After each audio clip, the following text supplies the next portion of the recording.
Hello दोस्तों, स्वागत है आप सभी का आपके अपने YouTube channel competitive classes for library science में। दोस्तों, यह जो क्लास है वह Bihar librarian KVS, NVS, EMRS, DSSB, UGC NET, DRL एवं राजस्थान लाइब्रेरियन के ग्रेड 2, 3 और आरपीएससी द्वारा ली जाने वाली प्रतियोगिता परीक्षाओं एवं किसी भी स्टेट द्वारा ली गई परीक्षा जिसमें लाइब्रेरी साइंस से संबंधित हो, उसके लिए यह अति महत्वपूर्ण क्लास है। दोस्तों, जैसा कि आप सभी स्क्रीन पर देख सकते हैं, एक क्यूआर कोड दिया गया है जिसके माध्यम से आप हमारे टेलीग्राम चैनल से जुड़ सकते हैं और वहां पे आपको क्लास की पीडीएफ एवं क्विज तथा जितनी भी लेटेस्ट वैकेंसी जो कि लाइब्रेरी साइंस से लाइब्रेरियन से संबंधित हो वो वहां पे उपलब्ध कराई जाती है। आप हमारे व्हाट्सएप चैनल से भी जुड़ सकते हैं। और दोस्तों, जैसा कि हमने आपके अनुरोध पे बोला था कि जीरो टू हीरो बैच लाऊंगा, और यही इसी सीरीज में यह तीसरा क्लास है जिसके पहले मैंने ऑलरेडी 2 क्लास करा चुका हूँ, जिसमें हम लोगों ने fundamental of library and information science के बारे में, जिसमें हम लोग में लाइब्रेरी डेवलपमेंट, जिसमें हम लोगों ने इसकी हिस्ट्री पढ़ी थी, जिसमें हम लोगों ने एंशियंट लाइब्रेरी, मेडाइवल लाइब्रेरी और मॉडर्न लाइब्रेरी के बारे में जानकारी हासिल की थी। कुछ पर्सनैलिटीज के बारे में भी हम लोगों ने जाना था, जिसमें हम लोगों ने डॉक्टर एस आर रंगनाथन महोदय के बारे में पढ़ा था, डब्ल्यू सी बी शेयर्स के भी बारे में पढ़ा था, Paul Otlet, B S Keshavan, Henri La Fontaine और की Venkataramanayya, P N Kaula, K M Asadullah Khan, इन लोगों के बारे में संक्षिप्त जानकारी हम लोगों ने हासिल की थी। फिर हम लोगों ने टाइप्स ऑफ लाइब्रेरी जो कि फिजिकल फॉर्म में हम लोगों ने पढ़ा था, जिसमें हम लोगों ने पढ़ा था कन्वेंशनल लाइब्रेरी के बारे में, डिजिटल लाइब्रेरी के बारे में और हाइब्रिड लाइब्रेरी के बारे में। ये सभी चीज़ें हम लोग प्रीवियस क्लास में पढ़ चुके हैं। और अब हम लोग जो सेकेंड टॉपिक है, use of library as an institution, इसे हम लोग पढ़ेंगे। और इस क्लास में आप लोगों को मैं 5 लॉ ऑफ लाइब्रेरी साइंस भी पढ़ाऊंगा, जिसमें ओसीएलसी द्वारा, माइकल गोरमैन द्वारा, एलरिजे नौरोजी द्वारा तथा एस आर रंगनाथन महोदय द्वारा जितनी भी 5 लॉज ऑफ लाइब्रेरी साइंस दी गई है, वे सभी महत्वपूर्ण सभी जानकारियां दूंगा। और साथ में 5 लॉज में फर्स्ट लॉ का क्या यूज है, सेकंड लॉ का क्या यूज है, वो सभी मैं इस वीडियो के माध्यम से आप सभी को बताऊंगा। और उसके बाद हम लोग टाइप्स ऑफ लाइब्रेरी भी इसी क्लास में पढ़ेंगे। यहाँ तक हम लोग इस क्लास में, जो कि क्लास थर्ड है, हम लोग कंप्लीट करेंगे। इसके आगे अगले क्लास में हम लोग लाइब्रेरी लेजिस्लेशन और डेवलपमेंट ऑफ लाइब्रेरीज के बारे में पढ़ेंगे। फिर हम लोग रिसोर्स शेयरिंग और कंसोर्टियम, और धीरे धीरे करते हुए सारे चैप्टर्स को हम लोग एक एक कर पढ़ेंगे और हम अपने सिलेबस को इसी प्रकार से समाप्त करेंगे। तो दोस्तों, आप सभी से आग्रह है कि अभी तक आपने हमारे चैनल को सब्सक्राइब नहीं किया है तो अवश्य करें, दोस्तों के बीच में शेयर करें और अधिक से अधिक लाइक करें। और दोस्तों, आप सभी से आग्रह है कि इस चैनल को एक बार अवश्य सब्सक्राइब करें और देखें कि इसका कंटेंट कैसा है, और आप कमेंट के माध्यम से सुझाव भी हमें दे सकते हैं। तो अब हम लोग क्लास शुरू करते हैं, जिसमें हम लोग पढ़ेंगे फर्स्ट ऑफ ऑल कि लाइब्रेरी रोल इन सोसाइटी, यानी लाइब्रेरी का क्या रोल है हमारे समाज में। तो इसके बारे में हम लोग गहन अध्ययन करेंगे। दोस्तों, जैसा कि फर्स्ट है शिक्षा, तो हम लोग शिक्षा के रूप में पुस्तकालय की बहुत ही महत्वपूर्ण भूमिका है हमारे सोसाइटी में। जब भी कोई शिक्षार्थी शिक्षा लेता है, चाहे वह औपचारिक शिक्षा ले रहा हो अथवा अनौपचारिक शिक्षा ले रहा हो, उसमें लाइब्रेरी का महत्व बहुत ही महत्वपूर्ण भूमिका हो जाती है। क्योंकि शिक्षा के क्षेत्र में जब आप हायर एजुकेशन लेंगे, हायर एजुकेशन में जाएंगे, तो वहाँ पे जो पुस्तकें होती है वह बहुत ही कॉस्टली होती है, और वह सबके बस की बात नहीं होती है कि वह खरीद सके। और उसके लिए लाइब्रेरी में आप उस पुस्तकों का लाभ उठा सकते हैं।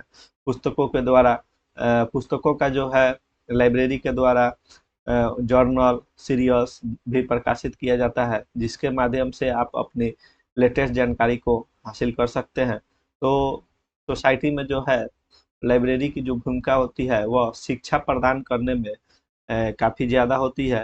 तो यह एक मुख्य प्रमुख जो रोल है लाइब्रेरी का, वह शिक्षा प्रदान करने का है। तो इसे आप सभी याद रखेंगे। शोध और अनुसंधान में भी लाइब्रेरी का बहुत ही महत्वपूर्ण भूमिका होती है। जब भी कोई शोधार्थी शोध कर रहा होता है अथवा नए चीजों का अनुसंधान कर रहा होता है, तो वह जितने भी कंटेंट जो कि उसके शोध से संबंधित हो, वह लाइब्रेरी के द्वारा उसे प्राप्त हो सकती है और वहां से वह उसे पढ़कर अपने शोध में और भी नए नए रिसर्च को अंजाम देता है। और उस रिसर्च को हम लोग फिर लाइब्रेरी के माध्यम से भी जो नए स्कॉलर होते हैं वह पढ़ते हैं। फिर जो लाइब्रेरी है वह सांस्कृतिक धरोहर को बचाने के लिए, यानी सांस्कृतिक रूप से भी बहुत ही समाज में महत्वपूर्ण भूमिका निभाती है, क्योंकि यहाँ पे जो लाइब्रेरी में है धर्म ग्रंथ का भी संचय किया जाता है। और वहाँ पे जाकर लाइब्रेरी में जो व्यक्ति हैं वह पुराने यहाँ से पांडुलिपियां भी पढ़ सकते हैं, पांडुलिपि को देख सकते हैं जो कि यहाँ पे संग्रहित की गई होती है लाइब्रेरी में। तो यहाँ पे ताम्रपाषाण काल से लेकर जो भी अभी तक कृति है या जो भी उपलब्ध चीज अभी तक बची हुई है वह लाइब्रेरी में हमें उपलब्ध होती है और उससे हम अपने सांस्कृतिक धरोहर को समझ सकते हैं, उसके बारे में जानकारी हासिल कर सकते हैं। तो इसके लिए भी लाइब्रेरी की हमारे सोसाइटी में बहुत ही महत्वपूर्ण भूमिका होती है। चौथा है सूचना संचार। सूचना संचार जैसा कि आजकल का जो समय है वह डिजिटल युग के नाम से जाना जाता है। तो हम लोग व्हाट्सएप के माध्यम से या अथवा टेलीग्राम हुआ, फेसबुक हुआ, इसके माध्यम से सूचना का संचार आसान हो गया है। परंतु पहले भी पत्र पत्रिकाओं के माध्यम से सूचना का संचार हुआ करता था और पुराने समय में भी जो भी उस समय के टेक्निक हुआ करते थे उसके द्वारा सूचना का, जैसे राजा महाराजा के काल में भी एक गुप्तचर हुआ करते थे जो कि सूचना का आदान प्रदान किया करते थे, यहाँ से वहां तक पहुंचाते थे। और उसमें लाइब्रेरी की भी बहुत ही महत्वपूर्ण भूमिका होती है, क्योंकि आजकल डिजिटल लाइब्रेरी का निर्माण हो रहा है और डिजिटल लाइब्रेरी के माध्यम से अथवा वर्चुअल लाइब्रेरी के माध्यम से शिक्षार्थी कहीं से भी अपनी जानकारी की सूचना प्राप्त कर सकते हैं। पांचवा दिया हुआ है मनोरंजन के लिए।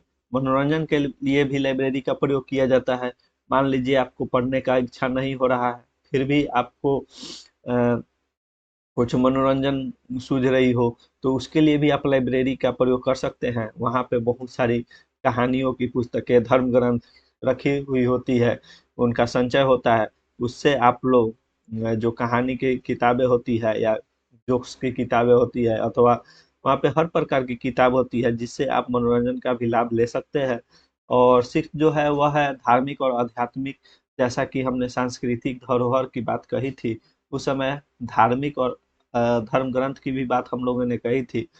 तो धार्मिक और आध्यात्मिक के पुस्तकें जो होती है वह लाइब्रेरी में संचित की गई होती है, जिसके माध्यम से हम अपने धार्मिक चीजों को पढ़ सकते हैं, वहां से उसके बारे में जान समझ सकते हैं और ज्ञान हासिल कर सकते हैं।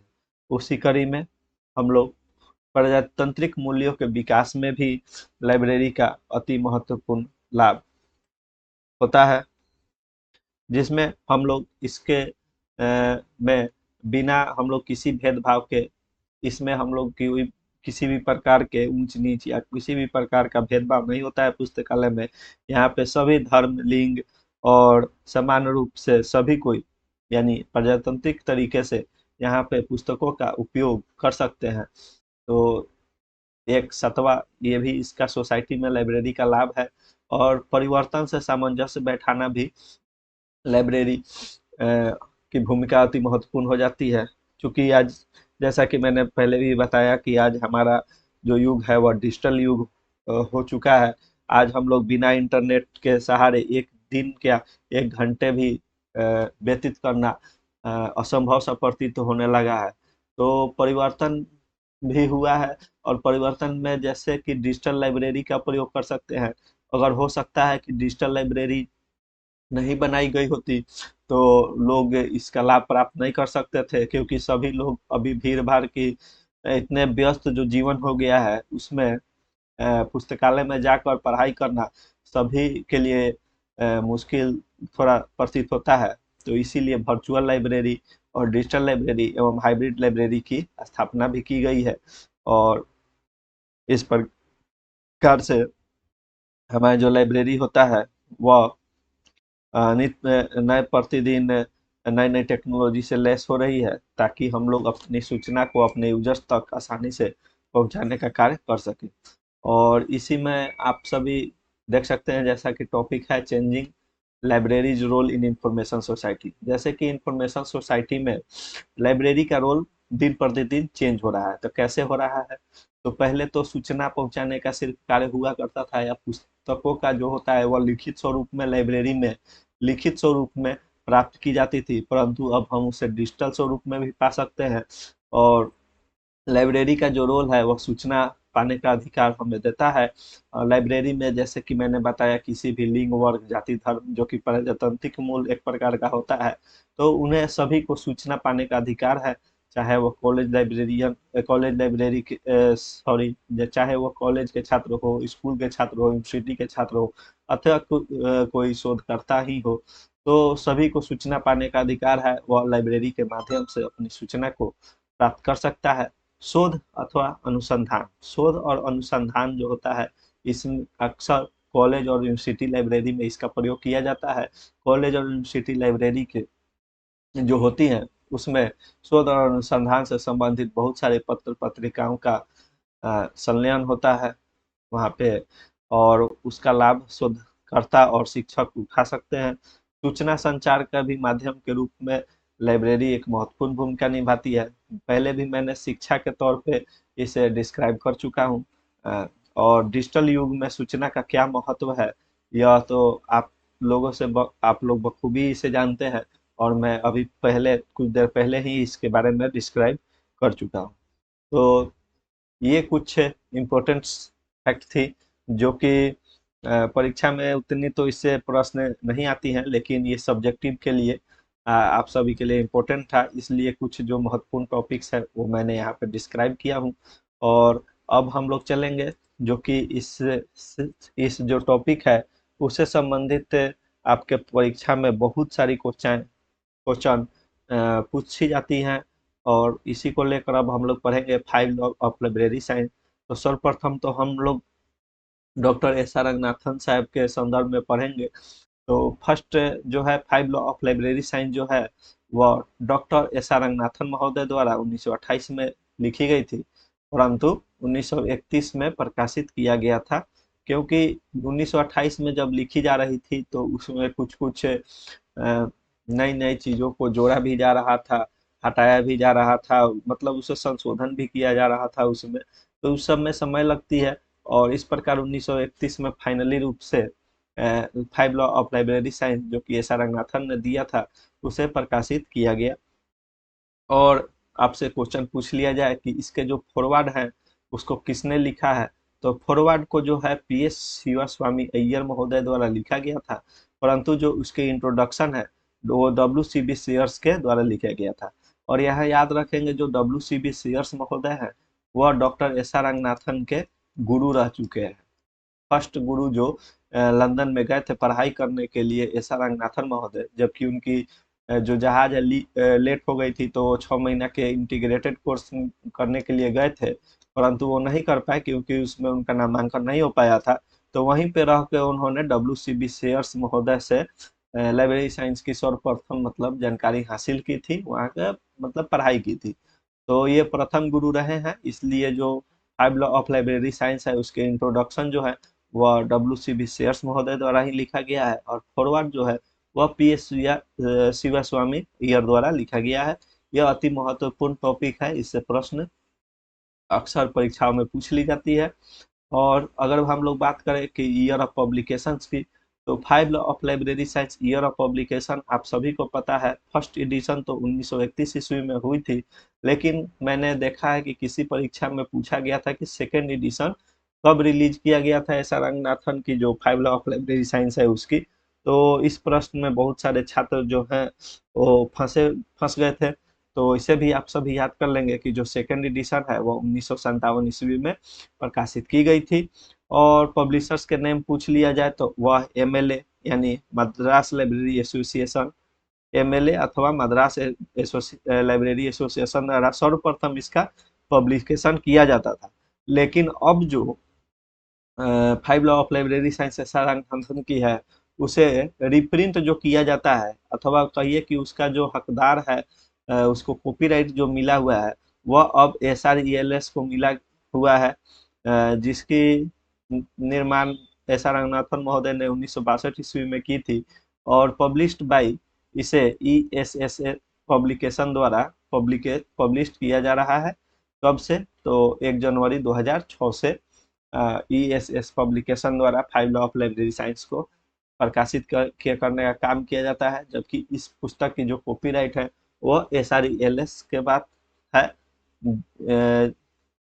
और इसमें और थोड़ा जानकारी हम लोग ले, तो एक चीज आप सभी याद रखेंगे, लाइब्रेरी साइंस शब्द का जो प्रयोग है वह तो 1887 ईस्वी में ही किया गया था, लेकिन परंतु एक विषय के रूप में लाइब्रेरी साइंस का कब प्रयोग किया गया था? तो वह है 1928 ईस्वी में किया गया था। और किसके द्वारा? तो एस आर रंगनाथन द्वारा। तो सर्वप्रथम लाइब्रेरी साइंस के शब्द का प्रयोग कब किया गया था? तो इसे याद रखेंगे, 1887 ईस्वी में ही इसका प्रयोग किया गया था। परंतु आपसे क्वेश्चन ये पूछा जाएगा कि एक विषय के रूप में, ये महत्वपूर्ण है, एक विषय के रूप में एस आर रंगनाथन द्वारा 1928 ईस्वी में लाइब्रेरी साइंस शब्द का प्रयोग किया गया था। आगे हम लोग चलेंगे। तो जो 5 लॉ ऑफ लाइब्रेरी साइंस जो एस आर रंगनाथन महोदय द्वारा दिया गया था, तो वह इस प्रकार से है। फर्स्ट जो है वह है books are for you. Second जो है every reader his her books. Books for all, या बुक्स आर फॉर यूज का मतलब होता है कि पुस्तकें जो होती है वह उपयोग के लिए होती है। और every reader his her book, या बुक्स आर फॉर ऑल का अर्थ हो गया कि सभी रीडर का कोई ना कोई पुस्तक के उसे होता है, वह उसका उपयोग करना चाहता है या उसका उपयोग कर रहा होता है। एवरी बुक इट्स रीडर, यानी सभी पुस्तकों का अपना एक पाठक होता है।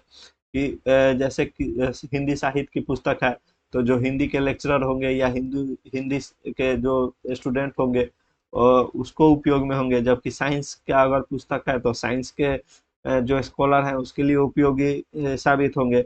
तो इसलिए कहा गया है कि जो प्रत्येक बुक होती है वह प्रत्येक किसी न किसी रीडर के लिए आवश्यक होती है।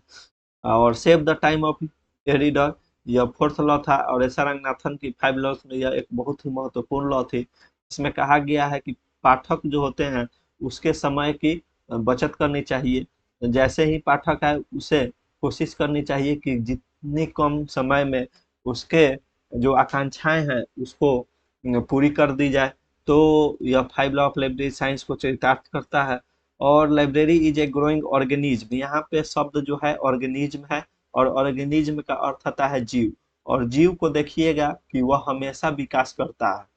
तो लाइब्रेरी ऑर्गेनाइजेशन नहीं यहाँ दिया है, ग्रोइंग ऑर्गेनाइजेशन नहीं लिखा है, क्योंकि ऑर्गेनाइजेशन एक संस्था हो जाती है, और संस्था खुलती भी है बंद भी होती है। परंतु लाइब्रेरी जो है वह एक ग्रोइंग ऑर्गेनिज्म है, और यह ऑर्गेनिज्म का अर्थ होता है जीव। और जीव जो होता है वह अपने को परिवर्तित करते रहता है समय के साथ, क्लाइमेट के साथ, और नित्य नए जीवों का विकास होता ही रहता है। उसी प्रकार लाइब्रेरी का विकास हर समय हर संभव होता रहता है। जैसे आप लोग देख सकते हैं कि पहले जो पुस्तक हुआ करती थी वह वहाँ पे लिखित पुस्तकें हुआ करती थी, जो कि हाथ से लिखित हुआ करती थी। फिर प्रिंट आया तो प्रिंटेड बुक वहाँ पे मिलने लगी। प्रिंटेड बुक के बाद जो अभी के हम लोग बात करें, पहले तो ताम्रपाषाण काल में जैसे कि छाल पे भी लिख लिया जाता था, फिर से चमड़ा पे लिखा जाता था, तो उसको मतलब संग्रहित किया जाता था, और राजा महाराजा भी संग्रहित किया करते थे। जैसा कि हमने बताया कि एंशिएंट लाइब्रेरी कैसा होता है, मिडाइवल लाइब्रेरी के बारे में मैंने पीछे क्लास में बताया था, और फिर मॉडर्न लाइब्रेरी के बारे में भी मैंने आपको जानकारी दी है। तो लाइब्रेरी नित्य अपने को विकास कर रहा है। आज लेटेस्ट टेक्नोलॉजी RFID है, जिसे सर्कुलेशन के रूप में हम लोग उपयोग करते हैं, जिससे पुस्तकों की चोरी भी रुक गई है। तो लाइब्रेरी जो कहने का तात्पर्य है वो हमेशा अपने आप को नए टेक्नोलॉजी में ढाल रही है, यानी कि अपने आप को हमेशा ही विकास की राहों पे तत्पर हो रही है, आगे बढ़ रही है। और यहाँ पे कुछ दिया गया है, जिसमें फर्स्ट लॉ है लाइब्रेरी का। और लाइब्रेरी का जो फर्स्ट लॉ है, बुक्स आर फॉर यूज। तो इसके अंतर्गत क्या क्या आती हैं, क्या क्या सुविधाएं मिलती हैं, या क्या क्या चीज का कार्यान्वयन किया जाता है, तो यह इस प्रकार है। और इसे आप सभी याद रख लेंगे, क्योंकि आपको परीक्षा में पूछ ली जाती है, इसी में से एक उठा दिया जाएगा कि service for slum areas. Service for slum areas ऐसा रंगनाथन के किस लॉ से संबंधित है? तो यह सेकेंड लॉ से संबंधित है। और उसमें ऑप्शन भी बाकायदा दिया रहेगा, first law, second law, third law, fourth law, इस प्रकार से। तो यहाँ पे हम लोग देख लेंगे कि इम्प्लीकेशन ऑफ फर्स्ट लॉ जो होता है वह लाइब्रेरी लोकेशन, लाइब्रेरी आवर्स और लाइब्रेरी फर्नीचर से संबंधित और उसके कार्यान्वयन से संबंधित होता है। लाइब्रेरी लोकेशन का अर्थ है कि आप जो पुस्तकालय बना रहे हैं वह ऐसी जगह पे हो जहां से उपयोगकर्ता को पहुंचने में आसानी हो, ना कि ऐसी जगह पे हो वीरान किसी खेत है या खाली जगह है, वहां पे लाइब्रेरी का हम लोग बना दिए जहाँ पे कोई पाठक पहुंच ही नहीं पाए। अब मान लीजिए ये कॉलेज है, ये कॉलेज का कैंपस है, तो लाइब्रेरी कहाँ होनी चाहिए? तो लाइब्रेरी बिल्कुल सेंटर में होनी चाहिए, ताकि जितने भी इधर विभाग हैं, जो जो विभाग है इधर बनाए हुए, वो सभी विभाग के छात्र लाइब्रेरी में एक समान रूप से आसानी से पहुंच सके। तो लाइब्रेरी लोकेशन जो है वह एस आर रंगनाथन की फर्स्ट लॉ से संबंधित हो जाएगी। फिर लाइब्रेरी आवर्स, यह भी एक महत्वपूर्ण भूमिका है। वैसे तो लाइब्रेरी की जो खुलने की होती है शिफ्ट, वह तीनों शिफ्ट में और 24/7 खुली रहती है। परंतु स्कूल लाइब्रेरी, कॉलेज लाइब्रेरी जो होती है और जो छोटे स्तर पे लाइब्रेरी जो होती है वह लगभग दिन में ही खुलती है, रात में बंद रहती है। जबकि शोधकर्ताओं के लिए जो यूनिवर्सिटी लाइब्रेरी होती है वह चौबीसों घंटा खुली रहती है। कॉलेज की भी लाइब्रेरी कहीं कहीं चौबीसों घंटा आपको सेवाएं प्रदान करती है, 24/7। तो लाइब्रेरी आवर्स से तात्पर्य है कि अगर कहीं गांव तालुका में भी लाइब्रेरी है, तो उसका खुलने का समय और बंद होने का समय जो होना चाहिए वह यूजर्स के मुताबिक होना चाहिए, कि यूजर्स अधिक से अधिक लाइब्रेरी का लाभ उठा सके। लाइब्रेरी फर्नीचर की बात करें तो यह आरामदायक होना चाहिए। अगले वीडियो में मैं जैसे जैसे आगे बढ़ूंगा वहां बताऊंगा कि टेबल का साइज क्या होना चाहिए, चेयर की हाइट कितनी होनी चाहिए, फिर से जो रैक होती है उसकी साइज क्या होनी चाहिए, फिर एसेसन रजिस्टर होती है उसकी साइज क्या होती है, फिर आगे जब हम लोग कैटलॉगिंग वगैरह पढ़ेंगे तो उसमें कार्ड की साइज क्या होती है, कैटलॉगिंग कार्ड की, वो सभी चीजें पढ़ेंगे। टेबल के बारे में पढ़ेंगे, चेयर के बारे में पढ़ेंगे, उसके इंफ्रास्ट्रक्चर के बारे में पढ़ेंगे। तो धीरे धीरे जैसे जैसे हम लोग आगे क्लास में बढ़ते जाएंगे, उस प्रकार से हम लोग और भी गहन रूप से अध्ययन हासिल करेंगे। तो ये तीनों जो चीजें हैं वह फर्स्ट लॉ के अंतर्गत आती है, और यह कुछ महत्वपूर्ण महत्वपूर्ण चीजें भी हैं, और इससे आप समझ सकते हैं। इससे संबंधित और भी कोई चीज दिया रहे तो आप समझ जाएंगे। फिर हम लोग पढ़ेंगे इम्प्लीकेशंस ऑफ सेकेंड लॉ, जो कि एस आर रंगनाथन द्वारा दिया गया था, जिसमें कहा गया था कि एवरी रीडर, फिर से मैं लिख दे रहा हूँ, every reader his her books. यानी कि प्रत्येक पाठक का अपना एक पुस्तक होता है। तो इसमें जो हम लोग मुख्य रूप से पढ़ेंगे, इसमें हम लोग बात करते हैं सेकेंड लॉ में ऑब्लिगेशन ऑफ स्टेट और द गवर्नमेंट, और obligation of the library authority, responsibility of library staff, यानी कि लाइब्रेरी स्टाफ की रिस्पॉन्सिबिलिटी क्या होनी चाहिए।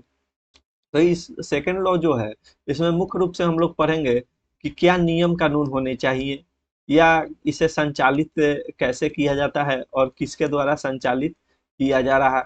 तो ये जो है चीजें, ये सेकेंड लॉ के अंतर्गत बहुत महत्वपूर्ण हो जाती है। फिर लाइब्रेरी साइंस को चलाने के लिए लाइब्रेरी सेस चाहिए। तो इसका कैसे लाइब्रेरी सेस किस चीज पे लगाया जाए या कैसे प्राप्त किया जाए, तो ये सभी महत्वपूर्ण महत्वपूर्ण बिंदु हैं। इस ये सभी को आप लोग याद रखेंगे। फिर रिस्पॉन्सिबिलिटी ऑफ लाइब्रेरी रीडर्स और यूजर, यानी कि सिर्फ रिस्पॉन्सिबिलिटी जो होती है एक लाइब्रेरी के संचालन में, वह न सिर्फ पुस्तकालय अध्यक्ष की होती है बल्कि उसके रीडर्स की भी होती है। तो एक रीडर्स की क्या रिस्पॉन्सिबिलिटी होनी चाहिए, जैसे उसे सही समय पे, मतलब जो समय उसे पुस्तक को प्रदान किया गया है उस अवधि के बीच में वह लाइब्रेरी को अपनी पुस्तक को लौटा दे, ताकि दूसरे यूजर्स को भी लाभ मिले इसका। और service for blind and handicraft. तो याद करने का आप सभी को आसान तरीका यही है कि जो सेकंड नियम है वह ऑब्लिगेशन, और फिर नियम और रिस्पॉन्सिबिलिटी क्या होनी चाहिए या क्या क्या सर्विस प्रोवाइड करती है, इससे संबंधित प्रश्न पूछे जाएं तो वह सेकंड लॉ के अंतर्गत आती है। तो service for blind and handicraft के लिए क्या सर्विस प्रोवाइड करनी चाहिए, इसमें ब्लाइंड के लिए ब्रेल लिपि के प्रयोग का साधन होना चाहिए लाइब्रेरी में, ये सब संबंधित जो है सेकेंड लॉ के अंतर्गत आती है। क्योंकि इसमें कहा गया कि every reader is her book, यानी सभी रीडर का एक पुस्तक होता है, यानी कि ब्लाइंड व्यक्ति भी किसी पुस्तक को अवश्य पढ़ना चाहता होगा, तो उसके लिए जो उसकी सुविधा है ब्रेल लिपि का चाहे प्रयोग हो या जो भी हो वह उसे प्राप्त होना चाहिए और उसे प्रोवाइड करानी ही चाहिए। सर्विस फॉर स्लम एरियाज, यह भी सेकेंड लॉ के अंतर्गत आ जाएगी। Right to education, right to read, यह भी सेकेंड लॉ के अंतर्गत आएगी, क्योंकि राइट टू एजुकेशन का अर्थ है कि सभी को पढ़ने का हक है और सभी को अपनी अपनी पुस्तकें पसंद है तो उसे उसका अध्ययन करना चाहेंगे, और लाइब्रेरी का कार्य है कि वह अपने यूजर्स को उस पुस्तक को उपलब्ध कराए। सिलेक्शन ऑफ बुक्स जो है तो ये भी सेकेंड लॉ के अंतर्गत आती है। एक्सटेंशन सर्विस भी सेकेंड लॉ के अंतर्गत आती है। आगे हम लोग एक्सटेंशन सर्विस के बारे में भी पढ़ेंगे कि लाइब्रेरी का एक्सटेंशन कैसे होता है। जैसे लाइब्रेरी पहले छोटे स्तर पर खुला गया, उसके यूजर्स बढ़े तो उसको एक्सटेंड करके एक बड़ा कैंपस में भी स्थापित कर दिया जाता है, अथवा एक या दो लाइब्रेरी है उसको मिलाकर एक बड़े और स्तर का लाइब्रेरी बना दिया जाता है। और मेला वगैरह अगर कहीं पे लगा हो तो वहाँ पे हम लोग पुस्तक मेला लगाते हैं, ताकि इस लाइब्रेरी का लाभ वहाँ भी हम लोग कैंप के माध्यम से लोगों को जागरूक करें कि लाइब्रेरी कितनी महत्वपूर्ण होती है। तो इस प्रकार से हम लोग एक्सटेंशन सर्विस का प्रयोग करते हैं। पैम्पलेट के माध्यम से भी लोगों को जागरूक करने का कार्य करते हैं। फिर इसी लॉ के अंतर्गत स्टाफ सिलेक्शन भी आ जाएगा। पूछ लिया जाए परीक्षा में कि staff selection S R Ranganathan के किस लॉ के अंतर्गत आएगी, तो वह भी सेकेंड लॉ के अंतर्गत आती है। और लाइब्रेरी से जैसे कि हम आगे आप सभी को पढ़ाएंगे जिसमें बताएंगे कि उन टोटल जो अभी 19 राज्य हैं वहाँ पे लाइब्रेरी जो लेजिस्लेशन है वह एक्ट जो पारित किया गया है, और वहाँ पे मात्र 7 जो लाइब्रेरी हैं वहाँ पे ही लाइब्रेरी सेस का प्रावधान है, जबकि और सभी जगह पे लाइब्रेरी सेस का प्रावधान नहीं है। तो ये सभी कुछ महत्वपूर्ण चीजें थी। अब हम लोग थर्ड लॉ की बात करें तो रंगनाथन थर्ड लॉ में आ जाता है every book it's reader. Every book it's reader, तो देखिए, तो एवरी बुक इट्स रीडर का तात्पर्य हुआ कि सभी पुस्तकों का अपना एक पाठक होता है, चाहे वो पुस्तक किसी चीज की हो, साइंस की हो, आर्ट्स की हो, धार्मिक चीजें की हो, अथवा किसी भी प्रकार की पुस्तक हो, वह उसके एक निश्चित ग्राहक होते ही हैं, यानी यूजर्स होते ही हैं। तो फर्स्ट में जो दिया हुआ है ओपन एक्सेस सर्विस, तो ओपन एक्सेस सर्विस का मतलब हो गया कि जैसे बुक जो हो वो ऐसी जगह पे नहीं रखी गई हो ताकि पुस्तक का ध्यान ही वहाँ पाठक का ध्यान ही न जाए, और जब पाठक का वहाँ ध्यान नहीं जाएगा तो फिर वो पुस्तक को खोजने में उसे दिक्कत होगी और फिर उसे लाइब्रेरी का सही प्रकार से लाभ नहीं मिलेगा। यानी ओपन एक्सेस होनी चाहिए। आप लाइब्रेरी में देखते होंगे कि शीशे का जो रैक होता है और उसमें पुस्तक जो रखी हुई होती है उसे पाठक को आसानी से नजर आती है, तो ओपन एक्सेस इसके अंतर्गत आती है। सेल्फ अरेंजमेंट की बात करें तो सेल्फ अरेंजमेंट इस प्रकार से होनी चाहिए ताकि जो पाठक हो उसे पुस्तक को ढूंढने में आसानी हो, ना कि कठिनाई हो और उसका समय जाया जाए। डिस्प्ले ऑफ बुक्स होती है, मतलब जैसे कि इसके अंतर्गत हो जाती है कि अगर न्यू अराइवल्स बुक आई, यानी नए जो प्रकाशित पुस्तक है अगर आती है तो उसे एक डिस्प्ले में सर्वप्रथम गेट के जस्ट सामने ही उसे डिस्प्ले करना चाहिए, ताकि जो यूजर्स हैं वो आए तो उसे एक नज़र देखें और अपनी उपयोग की जो पुस्तक है उसको डिमांड करें, उसको पढ़ें, ग्रहण करें। और क्लासिफिकेशन और कैटलॉगिंग भी जो है वो थर्ड लॉ के अंतर्गत आती है, क्योंकि क्लासिफिकेशन और कैटलॉगिंग के द्वारा हम लोग जो रीडर्स होते हैं उसको बुक की जानकारी और खोजने में जो होता है वह बहुत ही आसानी होती है और उससे हम लोग जल्द पुस्तक उपलब्ध करा सकते हैं। इम्प्लीकेशन ऑफ फोर्थ लॉ हम लोग पढ़ेंगे, जिसमें कहा गया है save the time of users.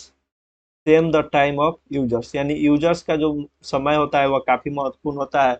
अगर कोई यूजर्स गया और आप उसकी जितनी कम समय में उसकी मनोकांक्षाएं पूरी कर दें, उसकी पुस्तक के उसको दे दे, उसे इंफॉर्मेशन उपलब्ध कराएं, तो वह उतना ही प्रसन्न होगा और फिर आगे तत्परता से वह पुस्तक के उपयोग पुस्तकालय का उपयोग करने के लिए पुनः दोबारा लाइब्रेरी में आएगा। परंतु फर्स्ट एक्सपीरियंस में ही अगर आप के पास वो गया और आप उसकी पुस्तकें उपलब्ध नहीं करा सके और वो 1-2 घंटा ले लिए, उसकी समय भी जाया किए, तो ये कहीं ना कहीं फॉल्ट है एक लाइब्रेरियन के लिए।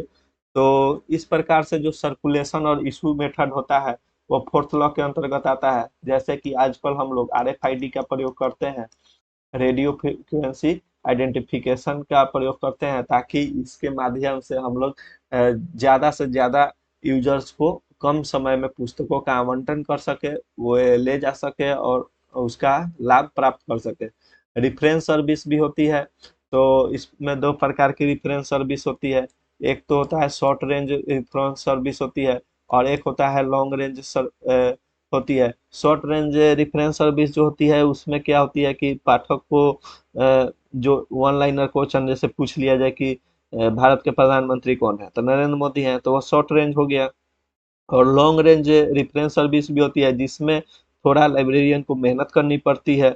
उसे जो यूजर्स को जो पुस्तक चाहिए होती है या जो इंफॉर्मेशन चाहिए होती है उसके उपलब्ध कराने में हो सकता है कि लाइब्रेरी में उपलब्ध ना हो, अथवा हो भी तो वह व्यवस्थित रूप से ना हो, तो उसे व्यवस्थित रूप से करके अपने पाठक को देनी होती है। तो रेफरेंस सर्विस भी जो है वह सेकेंड लॉ के अंतर सॉरी फोर्थ लॉ के अंतर्गत आएगी। प्री नेटल कैटलॉगिंग या सेंट्रलाइज कैटलॉगिंग, आगे जैसे जैसे हम लोग बढ़ेंगे सेंट्रलाइज कैटलॉगिंग के बारे में पढ़ेंगे। सेंट्रलाइज कैटलॉगिंग होती है जब हम 2 या 2 से अधिक पुस्तकालय पुस्तकों को खरीदते हैं और उसका जो कैटलॉगिंग तैयार करते हैं, तो हम दोनों या तीनों इंस्टीट्यूशन जो एक दूसरे से मिलकर करते थे, जैसा कि मैंने शुरू में फर्स्ट क्लास में पढ़ाया था कि पुराने जमाने में भी जो नालंदा विश्वविद्यालय थी और विक्रमशिला विश्वविद्यालय थे, वह सूचनाओं का आदान प्रदान करते थे अपने लाइब्रेरी में। तो सेंट्रलाइज कैटलॉगिंग में हो गया कि 2 या 2 से ज्यादा यूनिवर्सिटी हो या संस्था हो मिलकर एक जगह कैटलॉगिंग बनाते हैं, जिससे क्या होती है कि समय की भी बचत होती है।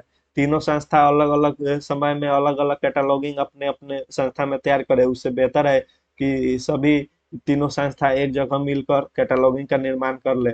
प्री नेटल कैटलॉगिंग जो होती है वह पहले से पूर्व में बनी हुई होती है और उससे पाठकों को आसानी से की पुस्तक प्रदान करने में काफी महत्वपूर्ण हो जाती है। स्टैक रूम गाइड भी फोर्थ लॉ की अंतर्गत ही आएगी और क्लासिफाइड अरेंजमेंट भी फोर्थ लॉ के, मतलब जो जो भी टॉपिक्स जो कि पाठक का समय बचाता हो वो फोर्थ लॉ के अंतर्गत आएगा। फिर इम्प्लीकेशन ऑफ फिफ्थ लॉ हो जाएगा। तो फिफ्थ लॉ जो है जी जो हमने बताया पहले आप सभी को कि library is a growing organism, यानी लाइब्रेरी हमेशा तत्पर बढ़ते रहती है, वर्धनशील होती है। तो लाइब्रेरी ऑटोमेशन, पहले तो लाइब्रेरी ऑटोमेशन का प्रयोग नहीं हुआ करता था, सब चीजें रजिस्टर पे किया जाता था, इशू लेजर में का प्रयोग किया जाता था। परंतु धीरे धीरे नई नई टेक्नोलॉजी आई, बार कोड आई, स्कैनर आया, RFID टेक्नोलॉजी आई, जिसके माध्यम से लाइब्रेरी ऑटोमेशन का भी कार्य हुआ, लाइब्रेरी का डिजिटाइजेशन किया गया और यूज ऑफ इंफॉर्मेशन टेक्नोलॉजी का भी प्रयोग लाइब्रेरी में किया जाने लगा। तो यह फिफ्थ लॉ के अंतर्गत आएगी। तो ये पांचों लॉ जो है जो हमने अभी आप सभी के सामने एक एक करके डिस्क्राइब किया, और इसके अंतर्गत जो जो बातें हैं वो सभी आप सभी याद रखेंगे तो आपके लिए बेहतर होगा, क्योंकि इससे संबंधित आने वाली अभी जैसे कि मैंने सुना है कि अभी बिहार में ही पॉलिटेक्निक कॉलेज में वैकेंसी आने वाली है। तो उसके लिए ये महत्वपूर्ण क्लास है आपके लिए, आप इसे बढ़िया से पढ़ें और अपने दोस्तों के बीच में भी शेयर करें। और आगे हम लोग पढ़ेंगे कि इन्हीं 5 लॉ के अतिरिक्त एक सिक्स्थ जो लॉ है वह जेम्स आर रेटिंग ने एस आर रंगनाथन से प्रेरित होकर 1992 ईस्वी में सिक्स्थ लॉ का प्रतिपादन किया। जिसका नाम था एवरी रीडर हिज फ्रीडम। माने कि सभी रीडर का अपना फ्रीडम होता है, अपनी चॉइस होती है कि वह किस पुस्तक को पढ़ना चाहता है, किस पुस्तक को नहीं पढ़ना चाहता है। तो यह एक महत्वपूर्ण सिक्स्थ लॉ के रूप में हम लोग देख सकते हैं इसे। फिर 2004 ईस्वी में अलीरिजा नौरोजी, इससे भी पहले एक 1998 ईस्वी में माइकल गोरमैन ने 5 लॉ ऑफ लाइब्रेरी साइंस दिया था, जिसे हम लोग अगले स्लाइड में पढ़ेंगे। तो Alireza Noruzi 5 law of library science का प्रतिपादन 2004 ईस्वी में करती हैं, जो कि application of Ranganathan law to the web के अनुसार है।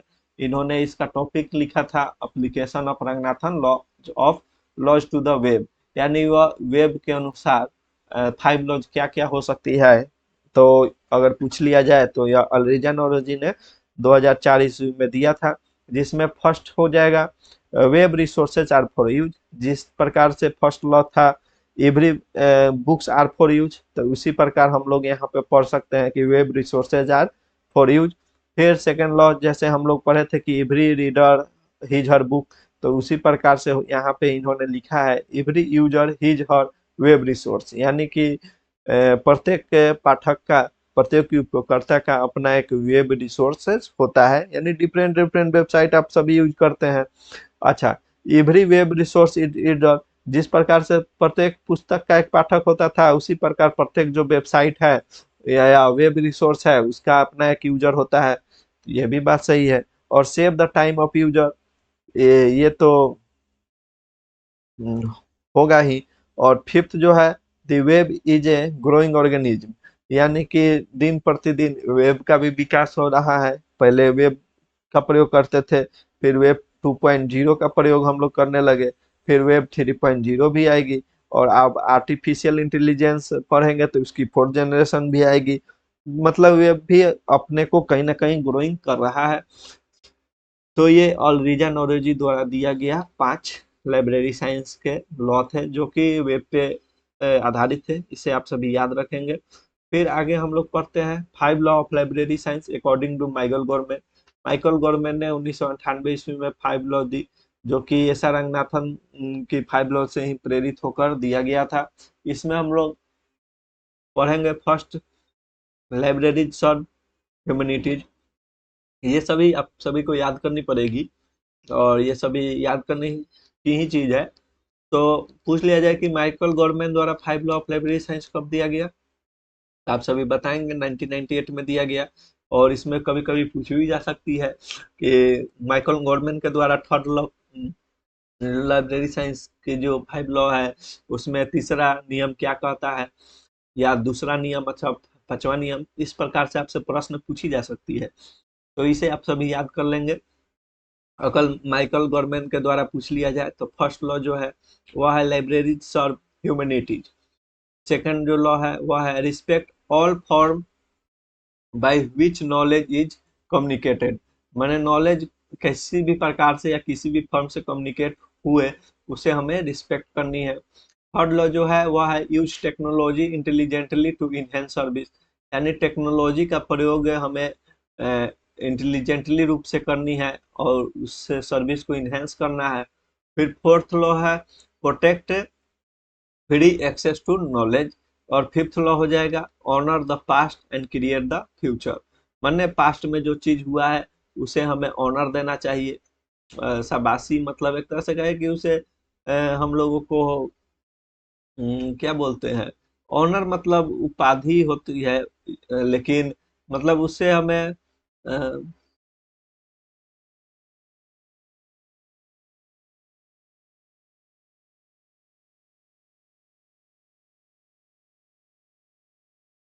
मतलब उसके पास्ट में जो चीज हुई है उसकी उपेक्षा नहीं करनी चाहिए।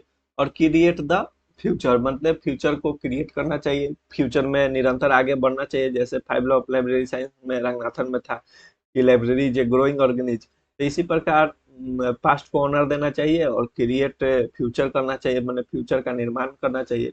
अब हम लोग देखेंगे कि 5 लॉ ऑफ लाइब्रेरी साइंस जो है वो ओसीएलसी के द्वारा क्या हो सकती है। तो यहाँ जो मैंने लिखा है 42135, वो ऐसे ही नहीं लिखा है, यह एक कोड है जिसके माध्यम से आप OCLC द्वारा दिए गए 5 लॉ ऑफ लाइब्रेरी साइंस को याद कर सकते हैं। जैसे कि एस आर रंगनाथन द्वारा 5 लॉ ऑफ लाइब्रेरी साइंस किस प्रकार दिया है, फर्स्ट, सेकेंड, थर्ड, फोर्थ और फिफ्थ दिया हुआ है। तो इसमें जो चौथा लॉ होगा ना वह शुरू में आ जाएगा। तो उसी प्रकार जो दूसरा लॉ है वह दूसरे स्थान पर रहेगा और तीसरे लॉ के जगह पे फर्स्ट लॉ आ जाएगा। तो इसीलिए मैंने कोड लिखा है कि जो एस आर रंगनाथन की 5 लॉज है उसी को इस प्रकार से अगर सजा दिया जाए तो वह ओसीएलसी के द्वारा 5 लॉ ऑफ लाइब्रेरी साइंस हो जाएगी। जैसे save the time of user, तो save the time of user क्या थी, फोर्थ लॉ में थी ना। तो ये ओसीएलसी के द्वारा अगर पूछ लिया जाए कि फर्स्ट लॉ क्या होगी तो save the time of user first law के अंतर्गत आ जाएगी। उसी प्रकार सेकेंड लॉ जो था every reader his her book, तो यह सेकेंड जो लॉ है वह सेकेंड स्थान पे ही रहेगी। और जो फर्स्ट पर थी बुक्स आर फॉर यूज या बुक, तो वह फर्स्ट पर थी लेकिन ओसीएलसी के द्वारा इसे थर्ड नंबर पे शामिल किया गया है। तो इसीलिए मैंने ये कोड दिया है एक 4 2 1 3 5, यानी 4 का आधा 2, फिर 2 का आधा 1 और जो 3 5 बच गया। तो इस प्रकार से आपको याद करने में आसानी होगी, नहीं तो कभी 4 के बाद 3 आप लोग कर देंगे। तो ऐसे याद रखना है कि 4 का आधा 2, 2 का आधा 1 और 1 के बाद कौन बचा, 3 और 5। 5 तो अपने स्थान पर रहा, बचा कौन, तो 3। तो इस प्रकार से याद रख लेंगे। तो save the time of user जो कि फोर्थ लॉ थी वह शुरू में आ जाएगी। Every reader his her book जो दूसरे स्थान पर थी एस आर रंगनाथन के द्वारा तो दूसरे स्थान पर आ जाएगी। और बुक्स आर फॉर यूज जो फर्स्ट स्थान पे थी तो तीसरे स्थान पे आ जा रही है ओसीएलसी के द्वारा। और एवरी बुक इट्स रीडर ये तीसरे स्थान पे थी एस आर रंगनाथन में, लेकिन इसमें चौथे स्थान पे आ गई थी। जबकि चौथा स्थान में एस आर रंगनाथन के लॉ में क्या दिया गया था, save the time of users. तो इस कोड को अगर याद रखेंगे तो आपके लिए याद करना बहुत आसान हो जाएगा। और पांचवा स्थान पे जो है a library is a growing organism, यह अपने स्थान पे निश्चित उसी प्रकार से बना हुआ है। नेक्स्ट हम लोग पढ़ेंगे 5 लॉ ऑफ लाइब्रेरी साइंस ही है, जो कि रिफ्लेक्ट करता है रिचनेस ऑफ मीडिया, यानी मीडिया के रिचनेस के अनुसार 5 लॉ ऑफ लाइब्रेरी साइंस किसने दिया था अगर पूछ लिया जाए मीडिया का। अगर पूछ लिया जाए मीडिया के अनुसार तो इसे कैरल सिम्पसन सिम्पसन महोदय द्वारा 2008 ईस्वी में दी गई थी। तो इस चीज को याद रखेंगे आप सभी। देखिए 5 लॉ ऑफ लाइब्रेरी साइंस जो पढ़ाते हैं दूसरे शिक्षक तो 5 लॉ ऑफ लाइब्रेरी साइंस सिर्फ पढ़ाकर ऐसा रंगनाथन के निकल जाते हैं, परंतु 5 लॉ ऑफ लाइब्रेरी साइंस से संबंधित जो क्वेश्चन है वह सिर्फ रंगनाथन द्वारा ही सीमित नहीं है। वह अब पूछ ली जा रही है कि माइकल गोरमैन द्वारा बताइए कि थर्ड लॉ क्या होगी। और पूछ ली जा रही है कि ओसीएलसी के द्वारा जो 5 लॉ ऑफ लाइब्रेरी साइंस दी गई है उसमें तीसरे स्थान पे कौन है। तो फिर पूछ लिया जाएगा कि मीडिया के अनुसार कौन सी है। तो और मीडिया के जो रिचनेस ऑफ मीडिया पर आधारित जो है वह 5 लॉ ऑफ लाइब्रेरी साइंस किसके द्वारा दिया गया। तो इस प्रकार के प्रश्न पूछी जा रही है। पहले ये सब प्रश्न 2010-12 के एग्जाम में पूछ ली जाती थी, परंतु अब जो है कंपटीशन बढ़ते जा रहा है और नए तरीके से आप लोग नहीं पढ़ेंगे तो फिर परीक्षा क्रैक करना मुश्किल हो जाएगा। तो ये जो मीडिया पे आधारित 5 लॉ ऑफ लाइब्रेरी साइंस है वह कैरल सिम्पसन महोदय द्वारा दिया गया था और 2008 ईस्वी में दिया गया था। इसके अनुसार क्या था, तो फर्स्ट था मीडिया आर फॉर यूज, फिर सेकंड था एवरी पैटर्न हिज इंफॉर्मेशन, यानी एवरी पैटर्न का अपना एक इंफॉर्मेशन होता है। एवरी मीडियम इट्स यूजर, प्रत्येक यूजर के लिए एक मीडियम होता है, या एवरी मीडियम प्रत्येक मीडियम जो होता है वो एक यूजर के लिए होता है। सेव द टाइम ऑफ पेट्रॉन्स, और फोर्थ लॉ जो हो जाएगा the library is a growing organism. ये जो है वो अपने स्थिति पे बनी हुई रहती है, चाहे किसी का 5 लॉ दिया हुआ हो। इसी में हम लोग से अगर पूछ दिया जाए कि सोशल मीडिया पर आधारित 5 लॉ ऑफ लाइब्रेरी साइंस किसके द्वारा दिया गया है, तो वह अचला मुनिगल द्वारा दिया गया था 2016 ईस्वी में। इसमें एक चीज याद रखिएगा कि सिर्फ मीडिया का पूछे, रिचनेस ऑफ मीडिया पर पूछे कि 5 लॉ ऑफ लाइब्रेरी साइंस किसके द्वारा दिया गया है, तो वह तो कैरल सिम्पसन महोदय द्वारा दिया गया था 2008 ईस्वी में। जबकि अगर पूछ लिया जाए कि सोशल मीडिया पे आधारित 5 लॉ ऑफ लाइब्रेरी साइंस किसके द्वारा दिया गया है, तो वह अचला मुनिगल द्वारा दिया गया है 2016 ईस्वी में। उसी प्रकार 5 law of library science propose किया गया था बशीर, यहाँ पर आर हो जाएगा, आप लोग सही कर लेंगे, बशीर अहमद द्वारा। तो बशीर अहमद सदर्च द्वारा कब बनाया गया था, तो 2019 ईस्वी में इनके द्वारा भी 5 लॉ ऑफ लाइब्रेरी साइंस दिया गया है। और अब हम लोग नेक्स्ट पढ़ेंगे, ये तो 5 लॉ ऑफ लाइब्रेरी साइंस हम लोगों ने अभी तक पढ़ा, जो कि इस प्रकार से है, आप सभी देख सकते हैं। सबसे प्रथम हम लोगों ने पढ़ा कि एस आर रंगनाथन द्वारा 5 लॉ ऑफ लाइब्रेरी साइंस की पुस्तक 1931 ईस्वी में दी गई थी, जिसके introduction W C B Sayers महोदय और फॉरवर्ड जो है पी एस स्वामी अय्यर द्वारा लिखा गया था। फर्स्ट पब्लिकेशन जो है वह 1931 ईस्वी में है, जबकि सेकंड एडिशन जो था इसका 5 लॉ ऑफ लाइब्रेरी साइंस का, वह 1957 ईस्वी में दी गई थी। और अभी जो लेटेस्ट प्रिंट है जो कि 2006 ईस्वी से ESSS पब्लिकेशन द्वारा हुआ हो रहा है, और इसके जो कॉपीराइट्स हैं, सारे अधिकार हैं, वो SRELS के पास है। पहली बार लाइब्रेरी साइंस का प्रयोग 1887 ईस्वी में हुआ था, परंतु डॉक्टर एस आर रंगनाथन के महोदय द्वारा विषय के रूप में लाइब्रेरी साइंस का प्रयोग 1928 में सर्वप्रथम किया गया था। 5 लॉ ऑफ लाइब्रेरी साइंस में हम लोगों ने पढ़ा कि फर्स्ट लॉ होता है books are for you, second होता है every reader his her book या बुक्स आर फॉर ऑल, और थर्ड जो है वह है every book is reader, fourth जो है second save the time of reader, और फिफ्थ जो लॉ हम लोगों ने पढ़ा वह था library is a growing organism. क्या क्या इसका कार्यान्वयन और उपयोग है, फर्स्ट लॉ की क्या उपयोगिता है, सेकेंड लॉ की क्या उपयोगिता है, थर्ड लॉ की क्या उपयोगिता है, फोर्थ लॉ, फिफ्थ लॉ, ये सभी चीजें हम लोगों ने पढ़ा। जैसा कि फर्स्ट लॉ में हम लोगों ने पढ़ा कि library location, library hour, library furniture first law के अंतर्गत आएगी, जबकि ऑब्लिगेशन ऑफ द स्टेट और government, obligation of the library authority, responsibility of library staff, responsibility of library readers, service for blind and handicraft, service for slum areas, selection of books, extension service और staff selection एवं library cess, जो कि second law के अंतर्गत आती है। Third law of library science के अंतर्गत आती है open access, self arrangement, display of books, classification, cataloguing, और fourth law of library science के अंतर्गत आती है, वो आती है सर्कुलेशन। इशू मेथड होती है, इशू मेथड किस प्रकार का है, रजिस्टर से मैसेज किया जाता है या लेजर का प्रयोग किया जा रहा है अथवा RFID टेक्नोलॉजी की प्रयोग की जा रही है। उसी प्रकार रिफरेंस सर्विस में हमने पढ़ा कि शॉर्ट रिफरेंस सर्विस क्या होता है, लॉन्ग रेंज रिफरेंस सर्विस क्या होती है, और उसी प्रकार हम लोग ने सेंट्रलाइज और प्रीनेटल कैटलॉगिंग के बारे में भी अध्ययन किया, जो कि फोर्थ लॉ के अंतर्गत आती है। फिर हम लोगों ने स्टेक रूम गाइड्स के भी बारे में पढ़ा, और फिर हम लोग क्लासिफाइड अरेंजमेंट के बारे में पढ़ा, जो कि चौथे लॉ के अंतर्गत आती है। फिफ्थ लॉ में हम लोगों ने पढ़ा कि लाइब्रेरी किस प्रकार से विकास कर रहा है, उसका उपयोग क्या है, जिसमें हमने library automation, digitization, use of information technology इत्यादि का अध्ययन किया। फिर हम लोगों ने पढ़ा कि जेम्स आर रेटिंग ने सिक्स्थ लॉ दिया था लाइब्रेरी साइंस का, तो पूछा जाएगा कब दिया गया, तो 1992 ईस्वी में दिया गया। और सिक्स्थ लॉ क्या थी, तो every reader his her freedom दिया।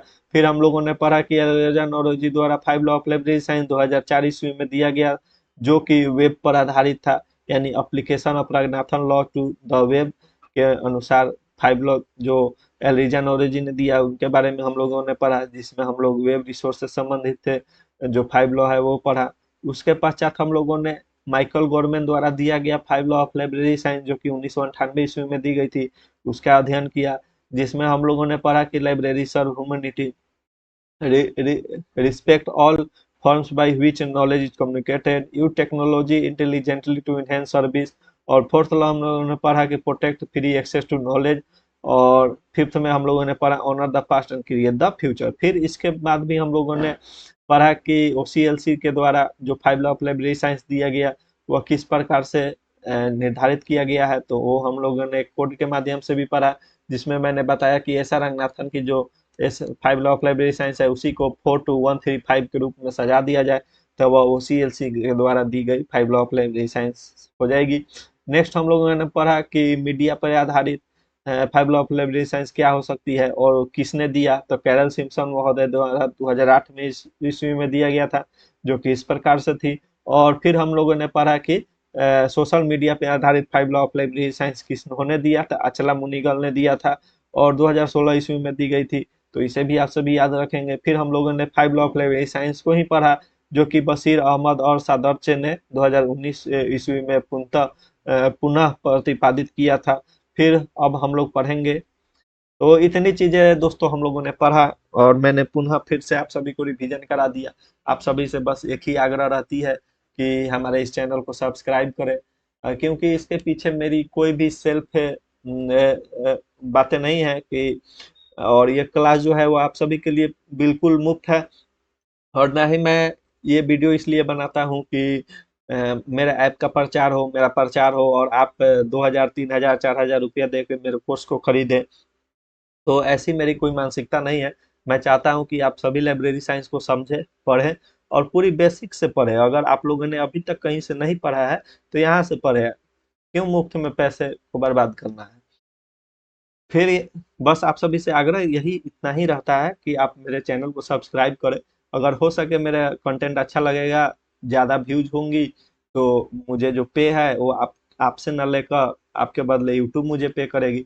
परंतु जितने अभी मेरे सब्सक्राइबर है उस हिसाब से तो मुझे कुछ नहीं मिलता है, फिर भी मैं आप सभी के लिए लगातार मेहनत करता हूँ और करता ही रहूँगा, चाहे उसके लिए मुझे एक पैसा मिले अथवा ना मिले। तो दोस्तों, आगे हम लोग पढ़ेंगे।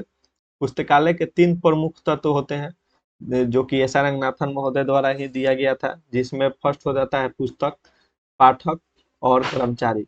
यानी कि बुक,